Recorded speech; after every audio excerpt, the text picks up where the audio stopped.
Today's video is brought to you by Magtech Ammunition, the exclusive supplier of range ammunition for all active self-protection training. And my point here with that extra, going that extra 10% instead of just meeting halfway is it's something you don't have to do. It's an extra effort you need to commit to make.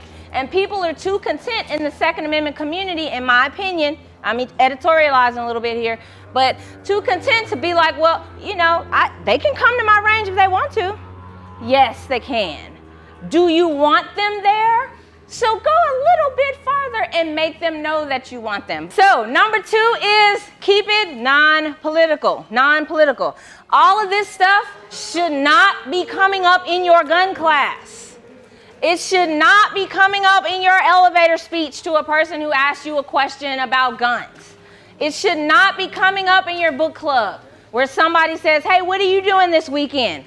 And you tell them about the match you're going to shoot or the class you're going to take or whatever, and then it turns into an abortion debate. Don't wrap all that stuff up with guns. Please, I'm begging you. I'm not telling you to change your politics.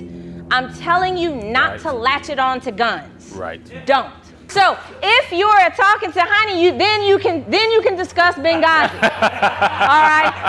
But otherwise, don't talk about it. Because if this is your Second Amendment, right, and you got all this other stuff latched on, all this baggage, what normally happens when you got baggage hanging on behind you, you have major problems, okay? You have major problems. So we want to avoid that. There is a time and a place for politics. A lot of times when I tell people guns are not, don't make it political, don't make it political, they take that as, oh, well, I have a right to be. I'm not telling you you don't. You have every right to every political belief that you can logically support. Notice I didn't say every political belief you want. You have every right to every political belief you can logically support with facts. But just because you believe in political issue A that has nothing to do with guns doesn't mean that you therefore must also believe in guns or not believe in guns or anything like that. Totally different. Please leave politics out of your gun conversations, okay? Now, if you're a political organizer and you do political stuff, then, okay, guns may be one issue on your platform, and yeah, that's political. I'm talking in the context of advocacy and teaching. All right, so I'm going to say something out loud that might earn me an email from certain NRA bigwigs in the room right now. I really wish the NRA would be single issue.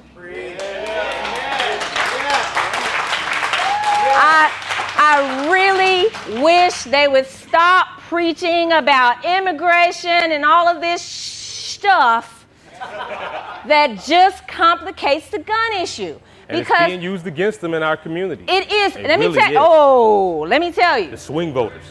I don't know about most, but a huge chunk of the people in my family, a lot of my black friends, a lot of my liberal friends who hate the NRA for reasons that have nothing to do with guns.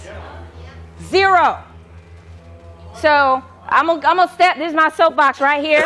I'm gonna step off, all right, or we'll be here till tonight, okay? But this is not the place for politics. This is not the place for politics, all right?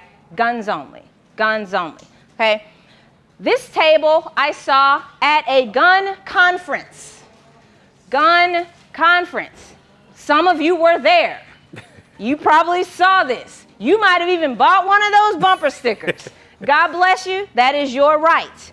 If you have one of those bumper stickers up on your wall in your classroom, you are turning people away. You are not helping us save the Second Amendment. And again, I can't stress this enough. If this is your politics, that's great. You can keep it. Have at it. Go to your political action committee meeting and talk this stuff all day long. Don't weigh down my gun rights with this unrelated crap. Please don't, because you are pushing people away. And I'm going to turn it over to Ak because I'm going to get emotional. All right. Quick test. Let me get some water. Determined wrongdoers already ignoring existing statutes and safety measures are unlikely to be convinced to adopt safe practices by new overlay regulations. Who said that? One of the most liberal judges on the court, justices on the court, made this statement in a published Supreme Court opinion recently. This sounds a lot like what we say about guns, right? Guess what he was talking about? Abortion. Texas case, the Hellerstedt case. The issue was, I have a right to an abortion, but you're telling me, oh sure, you can get an abortion. You just have to pay a bunch of money. You have to drive 90 miles. You got to go to only these 5 doctors. They're only on the ass end of the state. But sure, we're not taking your rights away. We're just going to make you jump through a whole bunch of hoops, blah, blah, blah. Well, they didn't like that. They said that is the functional equivalent of taking away a right that is supposedly protected by the Constitution, by the Supreme Court. Now, you do not have to be pro-abortion or pro-choice or whatever they call it now in order to agree with that logic. Here's what you do have to do, okay? If you agree with that logic on guns, you can't change your mind on other issues. You can't be a hypocrite. You can't be sometimey. You can't be a fair weather, principled person. If this is your principle, then it applies across the board. Even if you despise abortion and think it's evil. There are plenty of things that I despise and think are evil that I don't think the government has a right to tell me I can't do. So whether it's, evil and whether it's legal are 2 different issues. And you can't sing this song and then turn around and say, oh, but it doesn't apply in this other context. Because you know what that does? That means it's not actually a conviction of yours. It's just a personal preference. That's just your thing of the day. And once again, if that's the case, you're not helping. Okay? You're not helping.